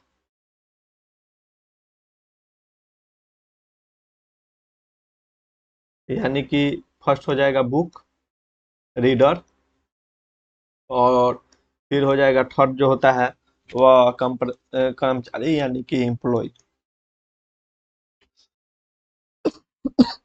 देखिए, अब हम लोग पढ़ेंगे पुस्तकालय के विकास के बारे में हम लोग पढ़ेंगे, जिसमें हम लोग पढ़ेंगे कि लाइब्रेरी का 2 प्रकार से विकास होता है। एक तो चाइल्ड ग्रोथ होती है और एक एडल्ट ग्रोथ होती है। चाइल्ड ग्रोथ के अंतर्गत अगर हम लोग पढ़ें तो जो बाल अवस्था होती है उसमें मुख्य रूप से जो होती है वह भवन का निर्माण होती है। इसे आप लोग नोट कर लेंगे। भवन निर्माण जो होता है वह चाइल्ड ग्रोथ के रूप में होती है। पुस्तक खरीद इसके प्रमुख एग्जाम्पल है। पुस्तक खरीद जो होती है और वह हो जाएगी चाइल्ड ग्रोथ के अंतर्गत। और कर्मचारियों की नियुक्ति आदि, कर्मचारियों की नियुक्ति, ये सब चाइल्ड ग्रोथ के अंतर्गत आती है। चाइल्ड ग्रोथ का मतलब ही होता है कि अगर किसी पुस्तक का निर्माण, पुस्तकालय का निर्माण किया जा रहा है, आप सभी समझेंगे अच्छे से। जब भी पुस्तकालय का निर्माण किया जाता है तो वह शुरुआती स्टेज में होता है। तो सर्वप्रथम उसकी आवश्यकता क्या है? पुस्तक निर्माण करना, उसमें जो फर्नीचर है वो सब स्थापित करना, और फिर पुस्तक को खरीदना, और फिर कर्मचारियों, पुस्तक जो लाइब्रेरी चलाने के लिए क्या चाहिए, कर्मचारियों की नियुक्ति करनी पड़ेगी। तो ये सब जो है एग्जाम्पल वह चाइल्ड ग्रोथ के अंतर्गत आ जाती है। जबकि जब एक पुस्तकालय को अच्छी तरह से स्थापित कर दिया जाता है तो फिर उसमें हम लोग किस प्रकार का विकास कर सकते हैं? तो उसमें हम लोग ये विकास कर सकते हैं कि जो पुस्तकालय की सेवा है उसके गुणवत्ता में विकास किया जाए। जो पुस्तकालय सेवा हम लोग पहले से प्रोवाइड कर रहे हैं, उसकी पुस्तकालय सेवा की जो गुणवत्ता है उसमें हम लोग बेहतरी करें, माने इसमें बेहतरी करें। फिर हम लोग तकनीकों का विकास करें पुस्तकों में, जैसे कि आजकल मैं बराबर कहता हूँ कि डिजिटल लाइब्रेरी का प्रयोग किया जा रहा है, वर्चुअल लाइब्रेरी का प्रयोग किया जा रहा है, RFID का प्रयोग किया जाता है सर्कुलेशन में। तो ये क्या है? तकनीकों का उपयोग किया जा रहा है निरंतर। तो फिर से कर्मचारियों का व्यवसायिक कौशल में विकास, कर्मचारियों कर्मचारियों के व्यवसायिक कौशल में विकास। तो ये एडल्ट ग्रोथ हो गया। आप लोग आसानी से समझ सकते हैं। मान लीजिए आप पैदा हुए या मैं ही पैदा हुआ, तो सबसे पहले क्या आवश्यकता थी? माता ने मुझे दूध पिलाया, फिर से क्या बोलते हैं, तेल लगाया, धीरे धीरे बड़ा किया। जब बड़ा कर दिया तो क्या हमें जरूरत पड़ी? 3 साल या 4 साल के होने पे आपको क्या जरूरत पड़ती है? शिक्षा की आवश्यकता पड़ती है। तो धीरे धीरे आपको आंगनबाड़ी केंद्र में भेजा जाता है पढ़ने के लिए। तो यह चाइल्ड ग्रोथ होती है। तो पुस्तकालय का अगर चाइल्ड ग्रोथ देखा जाए तो सबसे पहले तो भवन निर्माण होगा। बिना भवन के आप कैसे कल्पना कर सकते हैं कि किसी लाइब्रेरी का निर्माण किया जा सकता है या लाइब्रेरी का संचालन किया जा सकता है? तो सर्वप्रथम तो भवन निर्माण होगा। फिर उसमें पुस्तकों का खरीद महत्वपूर्ण भूमिका है। फिर उसमें कर्मचारी को नियुक्त करेंगे, कर्मचारी रहेंगे ही नहीं तो आप कैसे उस लाइब्रेरी को मैनेज करेंगे? तो पुस्तकालय विकास के 2 प्रकार हैं। एक तो चाइल्ड ग्रोथ है, जिसमें ये शुरुआती स्टेज में जो जो कार्य हम लोग करते हैं वह चाइल्ड ग्रोथ के अंतर्गत आती है। अब मान लीजिए भवन निर्माण भी हो गया, पुस्तक भी खरीद लिए, कर्मचारी का भी नियुक्ति हो गया, और यूजर्स इसका लाभ भी ले रहे हैं। तो अब इसका और अधिक कैसे लाभ लिया जाए? तो उसके लिए एडल्ट ग्रोथ है। उसमें जो पुस्तकालय सेवा हम लोग दे रहे हैं उसमें बढ़ाएंगे, उसमें रेफरेंस सेवा को जोड़ेंगे, रिप्रोग्राफिक सेवा को जोड़ लेंगे, फिर से और भी प्रकार की ये सेवाएं होती है, इसमें हम लोग लाइब्रेरी का और विस्तार करेंगे, यानी लाइब्रेरी सेवा की जो गुणवत्ता है उसमें विकास करेंगे, तकनीक का उपयोग करेंगे जैसे कि मैंने पहले भी बताया, और कर्मचारियों का नियुक्ति तो हो गया या चाइल्ड में, जबकि कर्मचारियों के अगर व्यवसायिक कौशल है उसके विकास में, यानी कि कर्मचारियों को ट्रेनिंग दिया गया, नई नई टेक्नोलॉजी सिखाई गई ताकि यूजर्स को वह पुस्तकालय का लाभ जो है अधिक से अधिक प्रदान करवा सके, तो यह एडल्ट ग्रोथ के अंतर्गत आएगी। तो ये दो चीज हम लोगों ने अभी पढ़ा। फिर हम लोग अब पढ़ेंगे टाइप्स ऑफ लाइब्रेरी के बारे में, और टाइप्स ऑफ लाइब्रेरी के बारे में अब हम लोग पढ़ेंगे तो इसमें मुख्यतः 3 या 4 प्रकार की टाइप्स हम लोग पढ़ेंगे, जिसमें हम लोग पढ़ेंगे पब्लिक लाइब्रेरी के बारे में, नेशनल लाइब्रेरी के बारे में, और फिर हम लोग पढ़ेंगे एकेडमिक लाइब्रेरी के बारे में, और फिर हम लोग पढ़ेंगे कॉलेज लाइब्रेरी के बारे में, यूनिवर्सिटी लाइब्रेरी के बारे में। ये सभी चीजें हम लोग पढ़ेंगे, और इसमें हम लोग फिर विशिष्ट पुस्तकालय जिसमें स्पेशल लाइब्रेरी के बारे में भी अध्ययन हासिल करेंगे। और इसके बाद जो अगला क्लास होगा उसमें हम लोग लाइब्रेरी लेजिस्लेशन से शुरुआत करेंगे। तो इस क्लास में हम लोग पब्लिक लाइब्रेरी की टाइप्स ऑफ लाइब्रेरी में सर्वप्रथम हम लोग पब्लिक लाइब्रेरी की बात करें, जिसे हम लोग कहते हैं सार्वजनिक पुस्तकालय, जिसे हम लोग कहते हैं सार्वजनिक पुस्तकालय। तो इसमें मुख्य प्रमुख चीज यह पढ़नी है कि यूनेस्को द्वारा पब्लिक लाइब्रेरी मैनिफेस्टो का गठन 1949 ईस्वी में तैयार किया गया था और प्रकाशित की गई थी। फिर इसमें इफ्ला के द्वारा से संशोधन किया गया था, और कब संशोधन किया गया था तो ये भी महत्वपूर्ण है, इसे याद रखेंगे आप लोग। 1972 ईस्वी में प्रथम संशोधन किया गया था, और पुनः इफ्ला की सहायता से ही 1994 ईस्वी में लाइब्रेरी मैनिफेस्टो का निर्माण किया गया था एवं प्रकाशित की गई थी। और लेटेस्ट हम लोग बात करें तो वर्तमान में 21 जुलाई 2021 ईस्वी को, यानी जुलाई 2021 ईस्वी में लाइब्रेरी मैनिफेस्टो का प्रकाशन किया गया था। यहाँ पे मुझे थोड़ा डाउट है, या तो 2021 होगी अथवा 2022 होगी, तो इसे आप लोग थोड़ा कंफर्म कर लेंगे, मुझे भी थोड़ा डाउट हो रही है। तो इसे आप लोग कंफर्म करके हमें कमेंट के माध्यम से भी बता देंगे कि क्या होगी। अगर 2022 होगी तो आप लोग मुझे बताने का कष्ट करेंगे। तो सर्वप्रथम तो याद रखना है कि जो पब्लिक लाइब्रेरी मैनिफेस्टो है वह सर्वप्रथम 1949 ईस्वी में हुई थी, जो कि यूनेस्को की सहायता से हुई थी। और फिर इसमें जो संशोधन किया था, कब किया गया था? 1972 ईस्वी में। और किसकी सहायता से की गई थी? तो इफ्ला की सहायता से की गई थी। पुनः 1949 का उल्टा कर देंगे, 1994 ईस्वी में पुनः इफ्ला की सहायता से लाइब्रेरी मैनिफेस्टो का निर्माण किया गया था और प्रकाशित की गई थी। और लेटेस्ट जो अभी पूछा जाए तो 21 जुलाई 2021 को, या इसमें थोड़ा डाउट है, 21 अथवा 22 हो सकता है, लाइब्रेरी मैनिफेस्टो का प्रकाशन किया गया है। अच्छा, अब हम लोग पढ़ेंगे कि सार्वजनिक पुस्तकालय के आखिरकार उपयोग क्या है। तो सार्वजनिक पुस्तकालय जो उपयोग है, तो सर्वप्रथम तो इसका उपयोग शिक्षा में होता है। एजुकेशन में सार्वजनिक पुस्तकालय का बहुत बड़ा योगदान है, चाहे वह कॉलेज के छात्र हो, स्कूल के छात्र हो, या कोई रिटायर्ड व्यक्ति भी हो, तो उसे शिक्षा हासिल करनी है, वह उसके अंदर पढ़ने की इच्छा है, जिज्ञासा है, तो वह जाकर लाइब्रेरी से अपनी ज्ञान की भूख मिटा सकता है। तो यानी शिक्षा में बहुत ही महत्वपूर्ण योगदान है। एडल्ट एजुकेशन की बात करें, जैसा कि मैंने बता दिया इसी में कि जो रिटायर्ड व्यक्ति हैं या जो बूढ़े व्यक्ति हो गए हैं, उन्हें भी धर्म ग्रंथ पढ़ने की इच्छा होती है या किसी भी प्रकार की पुस्तक पढ़ने की इच्छा हो रही है, तो एडल्ट एजुकेशन में भी सार्वजनिक पुस्तकालय में प्रयोग कर सकते हैं। क्योंकि उनकी उम्र हो चुकी है तो वो तो कॉलेज में जो प्रशासन है उन्हें अपने पुस्तकालय का उपयोग करने की अनुमति हो सके नहीं दे, परंतु सार्वजनिक पुस्तकालय जो होती है, पब्लिक लाइब्रेरी, उसमें सभी व्यक्तियों को बराबर पुस्तकों का लाभ लेने का अधिकार है। फिर निरक्षरों की शिक्षा में भी सार्वजनिक पुस्तकालय का अहम योगदान रहा है। विकलांगों की शिक्षा में भी पुस्तकालय, जो सार्वजनिक पुस्तकालय होते हैं उसका उपयोग विकलांग भी करते हैं, उनके लिए एक विशेष प्रकार का सेक्शन बनाया हुआ होता है, अथवा उनको सुविधा उपलब्ध होती है ताकि वो वहां तक पहुंच सके। और शोध अनुसंधान में भी सार्वजनिक पुस्तकालय की भूमिका होती है, चूंकि यहाँ पे पुराने स्तर की ताम्रलिपियां, पांडुलिपियां और विभिन्न प्रकार की शिक्षा से संबंधित शैक्षणिक जो पुस्तकें होती है वो भी यहाँ पे उपलब्ध होती हैं। तो जो शोधकर्ता जो होते हैं, शोध और अनुसंधान कर रहे होते हैं, वे पब्लिक लाइब्रेरी के माध्यम से उसका लाभ ले सकते हैं। सांस्कृतिक के तौर पे जैसे कि वहाँ पे धर्म ग्रंथ और जो भी सांस्कृतिक विरासत होती है वह किसी भी पब्लिक लाइब्रेरी में जाकर आप देख सकते हैं, वहाँ पे उसे संजो कर रखा गया होता है। और सूचना प्रसार के लिए भी पब्लिक लाइब्रेरी की होती है आवश्यकता। और ये सभी चीजों का मैंने शुरू शुरू में ही क्लास के शुरू में मैंने पूरी अच्छी तरह से डिस्क्राइब कर दिया हूँ, तो यहाँ अधिक डिस्क्राइब नहीं करूंगा क्योंकि वीडियो फिर लंबा हो जाएगा। सार्वजनिक पुस्तकालय का प्रयोग धार्मिक और आध्यात्मिक चीजों के लिए होता है।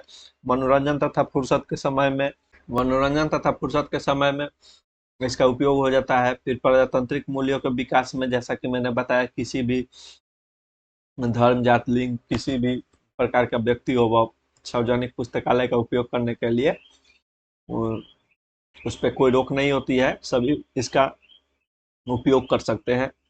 नेक्स्ट हम लोग पढ़ेंगे राष्ट्रीय पुस्तकालय के बारे में। देखिए, राष्ट्रीय पुस्तकालय में जैसा कि हम लोग पढ़ेंगे तो सर्वप्रथम राष्ट्रीय पुस्तकालय जो भारत की थी वह 1836 ईस्वी में कलकत्ता पब्लिक लाइब्रेरी को माना जाता है। उसके पश्चात हम लोग जो नेशनल लाइब्रेरी है उसके इतिहास के बारे में पढ़ेंगे। तो सर्वप्रथम तो हम लोग पढ़ेंगे कि 1836 ईस्वी में जो है वह कलकत्ता पब्लिक लाइब्रेरी का गठन हुआ था। कलकत्ता पब्लिक लाइब्रेरी का गठन हुआ था, इससे यहीं से हम लोग मानते हैं कि हम लोग का जो राष्ट्रीय पुस्तकालय है उसका गठन 1836 ईस्वी में हो चुका था और वह कलकत्ता पब्लिक लाइब्रेरी से हम लोग मानते हैं।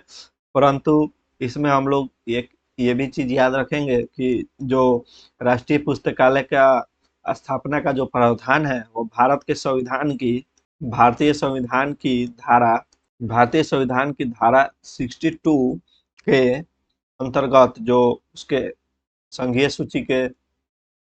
सूची के जो संघीय सूची के 7वें परिशिष्ट में किया गया है। तो इस तथ्य को आप सभी याद रखेंगे कि जो राष्ट्रीय पुस्तकालय की वर्णन कहाँ की गई है संविधान में, तो वह संविधान की धारा 62 के 7वें परिशिष्ट में किया गया है। और अब हम लोग देखेंगे कि नेशनल लाइब्रेरी का इतिहास किस प्रकार से है। 1836 ईस्वी में कलकत्ता पब्लिक लाइब्रेरी की स्थापना की गई थी। 1836 ईस्वी के बाद जैसे कि हम लोग ईयर वाइज देखेंगे तो 1844 ईस्वी में जो कलकत्ता पब्लिक लाइब्रेरी 1836 ईस्वी में जो बनाया गया था, स्थापित की गई थी, वह फोर्ट विलियम कॉलेज के भवन में संचालित किया गया था। इसे याद रखेंगे आप लोग, फोर्ट विलियम कॉलेज के प्रांगण में शुरू किया गया था। और 1844 ईस्वी में जो है वह फोर्ट विलियम कॉलेज से स्थानांतरित करके मेडकॉप हॉल में, यानी मेडकॉप भवन एक थी, तो वहाँ पे मेडकॉप भवन में इसे स्थापित कर दिया गया। फिर 1891 की हम लोग बात करें, देखिए प्रमुख फैक्ट्स इस प्रकार की है कि 1836 में कलकत्ता पब्लिक लाइब्रेरी जो कि फोर्ट विलियम कॉलेज के प्रांगण में स्थापित थी, और 1844 ईस्वी में इसे फोर्ट विलियम कॉलेज के प्रांगण से मेडकॉप भवन में स्थापित कर दिया गया। फिर 1891 ईस्वी की बात करें तो 1891 ईस्वी में जो तत्कालीन उस समय वायसराय थे लॉर्ड जो कर्जन थे, तो उनके द्वारा क्या किया गया कि 1891 ईस्वी में सभी सचिवालय पुस्तकालय को एक जगह मिलाकर इंपीरियल लाइब्रेरी की स्थापना की गई। और वह 1992 ईस्वी में सभी सचिवालय पुस्तकालय को मिला दिया गया। यह लॉर्ड कर्जन द्वारा किया गया कार्य है, जो कि 1891 ईस्वी में किया गया। फिर 1891 के बाद 1902 ईस्वी में इंपीरियल लाइब्रेरी एक्ट के द्वारा सभी पुस्तकों को, जितने भी सचिवालय के पुस्तकालय थे उन्हें मिलाकर इंपीरियल लाइब्रेरी के नाम से यानी इंपीरियल लाइब्रेरी एक्ट के द्वारा पुस्तकालय का निर्माण किया गया। पुस्तकालय का निर्माण किया गया। फिर 1903 ईस्वी की जो प्रमुख बात है वह यह है कि 30 जनवरी 1903 ईस्वी में सभी के लिए यह पुस्तकालय खोल दिया गया। यह पुस्तकालय सभी के लिए खोला गया। और 1907 ईस्वी की जो प्रमुख बात है, 1903 में जो पुस्तकालय सबके लिए खोला गया, उस समय इसके जो लाइब्रेरियन थे, उनका नाम जो था, अगर आपसे पूछ लिया जाए तो वह जॉन मैडफर्लेन थे। जॉन मैडफर्लेन जो थे, उस समय लाइब्रेरियन नियुक्त किया गया। और 1907 ईस्वी में हरिनाथ डे जो कि एक भारतीय थे, उन्हें सर्वप्रथम इस पुस्तकालय का पुस्तकालय अध्यक्ष नियुक्त किया गया था। और ये जो थे वह प्रथम पुस्तकालय अध्यक्ष, कोई भी किसी भी भारतीय पुस्तकालय अध्यक्ष के रूप में प्रथम भारतीय पुस्तकालय अध्यक्ष थे। प्रथम भारतीय लाइब्रेरियन इन्हें माना जाता है। किन्हें? तो हरिनाथ डे जो कि 1907 ईस्वी में प्रथम भारतीय लाइब्रेरियन के रूप में नियुक्त किए गए। फिर 1911 में जे ए चॉपमैन साहब को लाइब्रेरियन नियुक्त किया गया और इन्होंने इस लाइब्रेरी का चहुमुखी विकास किया। फिर 1926 और 28 की बात करें तो यहाँ पे रिये समिति का गठन किया गया। और इसमें कहा गया कि रिये समिति का गठन किया गया और इसमें कहा गया कि 2 पुस्तक की प्रति इंपीरियल लाइब्रेरी में सभी प्रकाशन द्वारा जमा किया जाएगा, जो कि उस समय यह असफल रहा था। फिर 1930 की बात हम लोग करें तो 1930 ईस्वी में जो भारत के के एम असदुल्ला खान थे, के एम असदुल्ला खान थे, इन्हें लाइब्रेरियन नियुक्त किया गया। और यह 1930 ईस्वी से जब तक कि भारत आजाद नहीं हो जाता है तब तक के लाइब्रेरियन के पद पर नियुक्त रहे। और 1935 ईस्वी में एक पुस्तकालय का कोर्स चलाया गया था। 6 माह का प्रशिक्षण भी 6 माह का पुस्तकालय में प्रशिक्षण चलाया गया था, जो कि 1935 से लेकर 45 तक चलाया गया था। तो इसे भी आप सभी याद रखेंगे। और 1948 की हम लोग बात करें तो 1948 ईस्वी में Imperial Library change name act आया। The Imperial Library change name act आया, जिसके द्वारा इस लाइब्रेरी को नेशनल लाइब्रेरी घोषित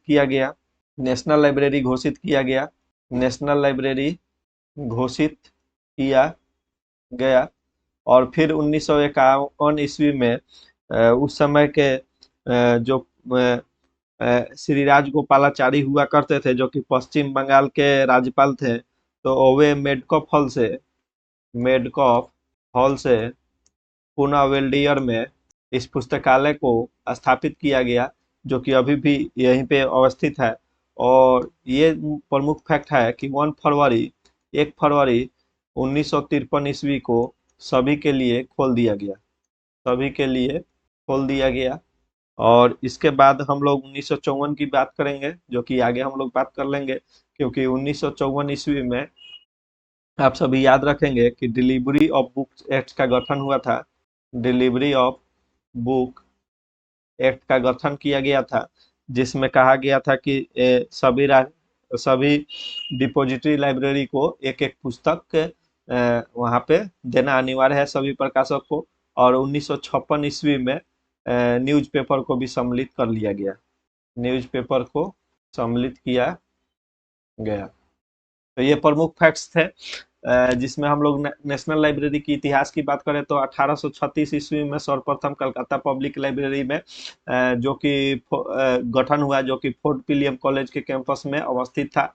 फिर 1844 ईस्वी में जो फोर्ट विलियम कॉलेज से क्या किया गया कि मेटकॉप भवन में इसे स्थापित कर दिया गया, इस पुस्तकालय को। फिर 1891 ईस्वी में लॉर्ड कर्जन द्वारा सचिवालय पुस्तकालय जितने भी उस समय हुआ करते थे सभी को एक जगह मिला दिया गया। और 1902 ईस्वी में इंपीरियल लाइब्रेरी एक्ट के द्वारा इनका पुनः निर्माण किया गया इस पुस्तकालय का। और 1903 ईस्वी में 30 जनवरी को 1903 ईस्वी को सभी के लिए खोल दिया गया और सभी के लिए ओपन कर दिया गया। जबकि 1907 ईस्वी की बात करें और 1903 ईस्वी में, ये एक महत्वपूर्ण फैक्ट्स है कि उस समय जो लाइब्रेरियन थे वह जॉन मडफर्लेन हुआ करते थे। और 1911 ईस्वी में जे एच चॉपमैन महोदय को लाइब्रेरियन नियुक्त किया गया। और 1907 की बात करें तो हरिनाथ डे, जो कि प्रथम भारतीय लाइब्रेरियन नियुक्त किए गए थे इंपीरियल लाइब्रेरी में। तो ये यहाँ से फैक्ट्स है कि 1836 से शुरुआत होती है। कलकत्ता पब्लिक लाइब्रेरी, मेरे साथ याद करेंगे आप सभी, कलकत्ता पब्लिक लाइब्रेरी का गठन हुआ था, जो कि फोर्ट विलियम कॉलेज के कैंपस में था, प्रांगण में था। 1844 ईस्वी में फोर्ट विलियम कॉलेज से मेटको भवन में इसे स्थानांतरित कर दिया गया।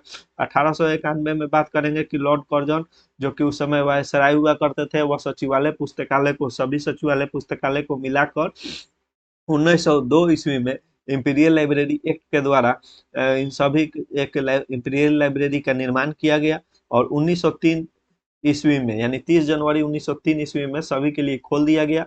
और 1903 में उस समय लाइब्रेरियन जॉन मकफर्लेन को प्रथम लाइब्रेरियन नियुक्त किया गया। फिर 1907 ईस्वी में हरिनाथ डे, जो कि प्रथम भारतीय थे, जो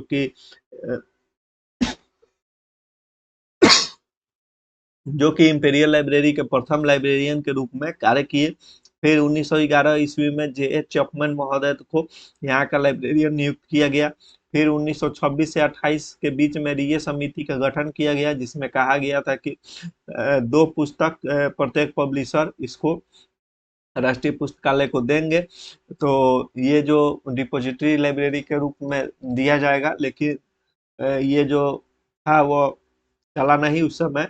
और 1930 ईस्वी में के एम असदुल्ला खान को लाइब्रेरियन नियुक्त किया गया, जो कि 1903 से 30 ईस्वी से 1947, जब तक कि हमारा देश आजाद नहीं होता है तब तक के लिए इन्हें यहाँ का लाइब्रेरियन नियुक्त किया गया।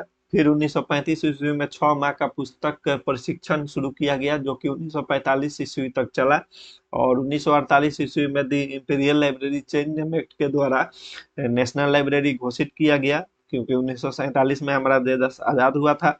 और 1951 ईस्वी में मेडकल हॉल में, जो कि यहाँ पे 1944 ईस्वी में फोर्ट विलियम कॉलेज से मेडकल हॉल में स्थानांतरित किया गया था इस लाइब्रेरी को, पुनः मेडकॉप हॉल से वेल्डेयर में स्थापित कर दिया गया। और 1 फरवरी 1953 ईस्वी को सभी के लिए खोल दिया गया। और 1954 ईस्वी में डिलीवरी ऑफ बुक एक्ट का गठन किया गया, जिसमें कहा गया था कि सभी प्रकाशक को एक प्रति डिपॉजिटरी लाइब्रेरी, जो भी 4 लाइब्रेरी डिपॉजिटरी लाइब्रेरी के अंतर्गत आते हैं, उसे एक एक प्रति उपलब्ध कराएंगे। और 1926 ईस्वी में न्यूज पेपर को भी सम्मिलित कर लिया गया। तो यह नेशनल लाइब्रेरी बनने का एक इतिहास था, जो कि मैंने आप सभी को समझाया एक ही स्लाइड में। और आईएनबी की स्थापना की बात करें तो आईएनबी, इंडियन नेशनल बिब्लियोग्राफी का गठन 1958 ईस्वी में हुआ था, जो कि सीआरएल यानी सेंट्रल रेफरेंस लाइब्रेरी द्वारा किया गया था।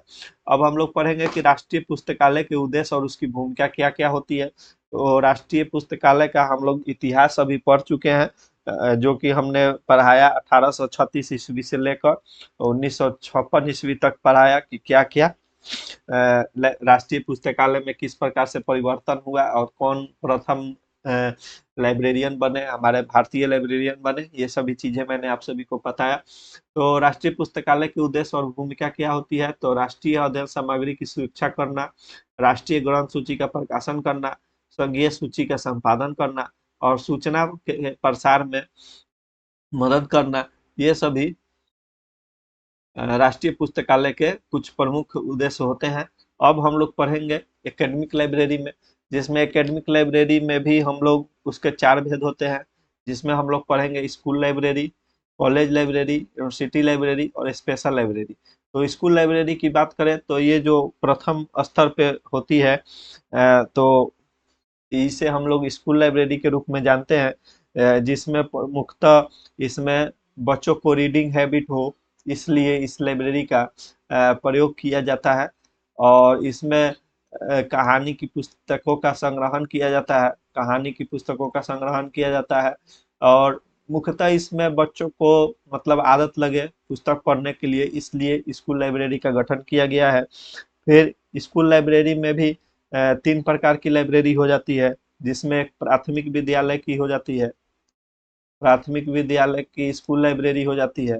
फिर इसमें बात करें तो उच्च विद्यालय में के लिए एक लाइब्रेरी अलग हो जाती है, उच्च विद्यालय, जिसमें हम लोग जीवनी का संग्रहण करते हैं, ताकि इससे बच्चे पढ़कर कुछ अनुभव हासिल कर सके। और फिर एक होता है उच्चतर उच्चतर विद्यालय की लाइब्रेरी। तो स्कूल लाइब्रेरी में भी 3 प्रकार की लाइब्रेरी होती है, जिसमें प्राथमिक विद्यालय होती है, उच्च विद्यालय होती है और उच्चतर विद्यालय की लाइब्रेरी होती है। प्राथमिक विद्यालय की बात करें तो यहाँ पे 1 क्लास से लेकर 5 क्लास के बीच में जो पुस्तकालय होता है, वो प्राथमिक विद्यालय के लिए होती है। जबकि 6 से लेकर 10 तक जो होती है, वह उच्च विद्यालय के लिए लाइब्रेरी होती है। और जो 10 से लेकर 12 तक के लिए होती है, वह उच्चतर विद्यालय की लाइब्रेरी के अंतर्गत आती है।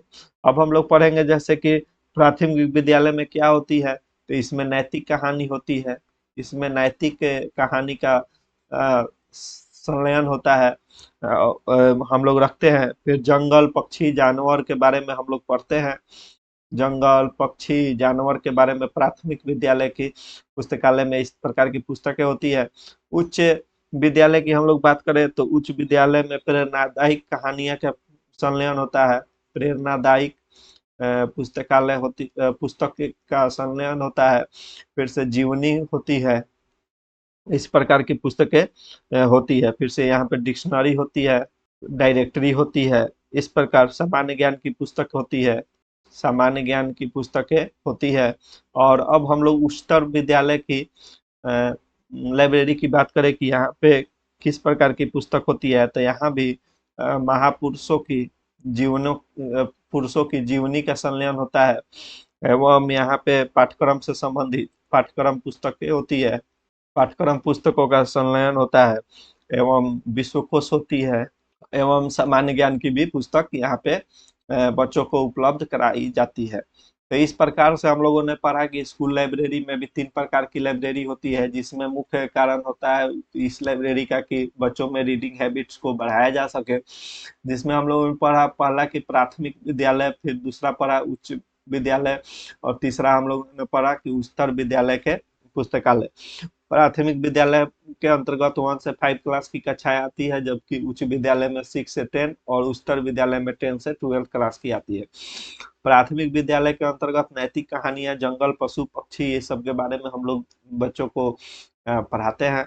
जबकि उच्चतर विद्यालय के अंतर्गत प्रेरणादायक पुस्तकें आती है, जीवनी आती है, डिक्शनरी और सामान्य ज्ञान की पुस्तकें आ जाती है। उसी प्रकार उच्चतर विद्यालय में भी पाठ्यक्रम की पुस्तकें जो होती हैं वो आ जाती है, महापुरुषों की जीवनी पढ़ने को मिल जाती है, शब्दकोश एवं सामान्य ज्ञान की पुस्तकें, इस प्रकार की पुस्तकों का यहाँ पे संलयन होता है। और अब हम लोग पढ़ेंगे कॉलेज लाइब्रेरी। तो कॉलेज लाइब्रेरी की मुख्यतः बात करें तो कॉलेज लाइब्रेरी में मुख्यतः शोध का भी कार्य किया जाता है, चूंकि और यहाँ पे जो विद्यार्थी होती हैं उसके जो दृष्टिकोण होते हैं वो विश्लेषणात्मक होते हैं, तो आदान प्रदान भी होता है। तो कॉलेज लाइब्रेरी की बात करें तो कॉलेज लाइब्रेरी में पुस्तकों का संचयन किया जाता है, ताकि वहाँ के छात्र इसका लाभ उठा सके। यूनिवर्सिटी लाइब्रेरी की भी बात करें अब हम लोग, तो यूनिवर्सिटी लाइब्रेरी के जो अंतर्गत होती है, यहाँ पे शोध का कार्य होता है। तो यहाँ शोध से संबंधित पुस्तकें या पाठ्यक्रम की जो पुस्तकें होती है वो यहाँ उपलब्ध होती है। और इसमें तो ज़्यादा कुछ उतना पढ़ना नहीं है, और ये सभी आप सभी भी समझते हैं कि यूनिवर्सिटी की लाइब्रेरी की भूमिका कितनी महत्वपूर्ण होती है। इसमें मैं कुछ कुछ बता दे रहा हूँ कि इसके जो यूनिवर्सिटी लाइब्रेरी है इसके बारे में हमारे सी.डी. देशमुख महोदय द्वारा एक कथन भी दिया गया था। सी.डी. देशमुख महोदय द्वारा एक कथन दिया गया था, जिसमें कहा गया था कि जो विश्वविद्यालय की लाइब्रेरी होती है वह हार्ट होती है, वह विश्वविद्यालय की जो लाइब्रेरी होती है वह उस संस्था के हार्ट होती है। तो इसको मैंने कथन जो स्टेटमेंट दिया गया था, जिसमें मैंने बताया था notation is a short hand, जो कि इसी रिचर्डसन ने बोला था, एस आर रंगनाथन महोदय ने रेफरेंस लाइब्रेरियन के बारे में बताया था। उसी प्रकार सी डी देशमुख और राधा कृष्णन जी की जो स्टेटमेंट थी उसमें कहा गया था कि जो पुस्तकालय की यूनिवर्सिटी पुस्तकालय जो होती है वह उस संस्था की हार्ट के होती है और इसका बहुत ही महत्वपूर्ण होता है क्योंकि यहाँ पे बच्चे शोध कर रहे होते हैं और उच्च पाठ्य पुस्तकें पढ़ रहे हैं उच्च क्रम की, तो यहाँ पे जर्नल का भी यहाँ से प्रकाशन किया जाता है और यहाँ की जो पुस्तकें होती हैं उसको पढ़कर यहाँ के बच्चे जो होते हैं अपने शोध कार्य को पूरा करते हैं। और चौथा जो होता है वह एकेडमिक लाइब्रेरी के जो प्रकार होते हैं उसमें जो चौथा प्रकार होगा वह होती है स्पेशल लाइब्रेरी। तो स्पेशल लाइब्रेरी जो होता है इसमें एक स्पेशल प्रकार का वोकाबुलरी का प्रयोग किया जाता है और स्पेशल लाइब्रेरी का तात्पर्य है कि यह एक विशिष्ट लाइब्रेरी है जिसमें जैसे कि एम्स का उदाहरण ले लिया जाए तो एम्स जो है वो मेडिकल साइंस से संबंधित संस्था है। तो इसमें जो पुस्तकों का संलयन होगा वो मेडिकल से संबंधित जितने भी शोध कार्य हुए हैं उससे संबंधित जो जर्नल है वो सभी का संलयन होगा। उसी प्रकार अगर हम लोग आईआईटी की बात कर ले तो यहाँ पे इंजीनियरिंग से संबंधित पुस्तकें आप सभी को देखने को मिल जाएगी। वहीं आईआईएम की बात कर ली जाए तो यहाँ पे मैनेजमेंट से संबंधित पुस्तकों का संग्रह हमें देखने का मिलता है। तो ये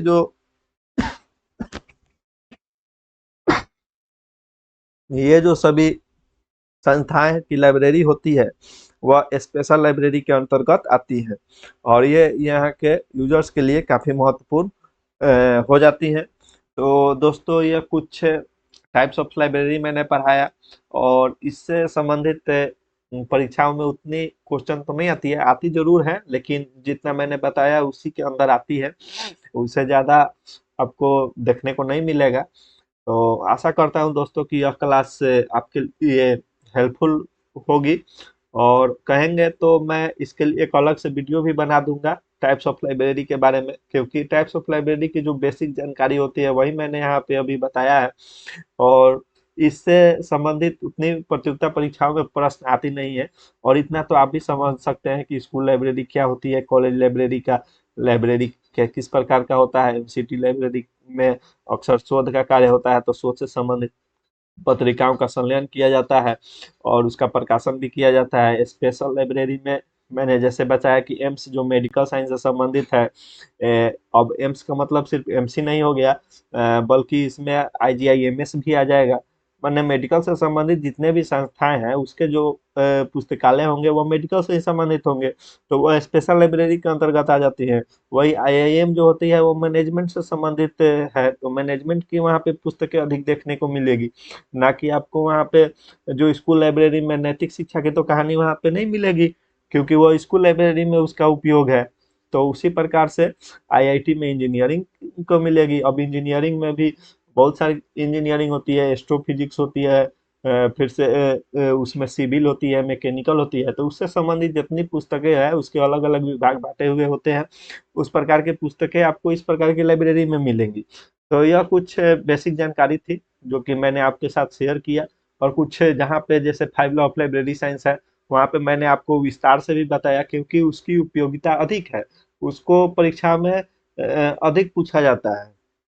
तो इस प्रकार से मैंने अभी इस क्लास को डिस्क्राइब किया हूँ। आशा करता हूँ आप सभी को अच्छी लगी होगी और थैंक यू दोस्तों। सब्सक्राइब करें, इस चैनल को शेयर करें और लाइक करना ना भूलें। और दोस्तों आप सभी से बस यही एक आग्रह रहती है कि आप मेरे चैनल को सब्सक्राइब करें, दोस्तों के बीच में शेयर करें ताकि मैं थोड़ा प्रोत्साहित हूँ और आप सभी के लिए और अच्छा क्लास बढ़िया कंटेंट आप लोग को उपलब्ध करा सकूँ।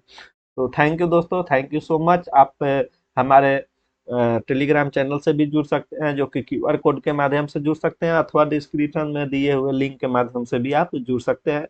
और ये व्हाट्सएप नंबर है, इस पे पर्सनल आप मैसेज भी कर सकते हैं अगर आपको कोई डिफिकल्टी हो या आपको किसी प्रकार की जानकारी हासिल करनी हो अथवा आपको किसी प्रकार की मदद की ज़रूरत हो, जो कि मैं लाइब्रेरी साइंस में अगर आपका कर सकता हूँ।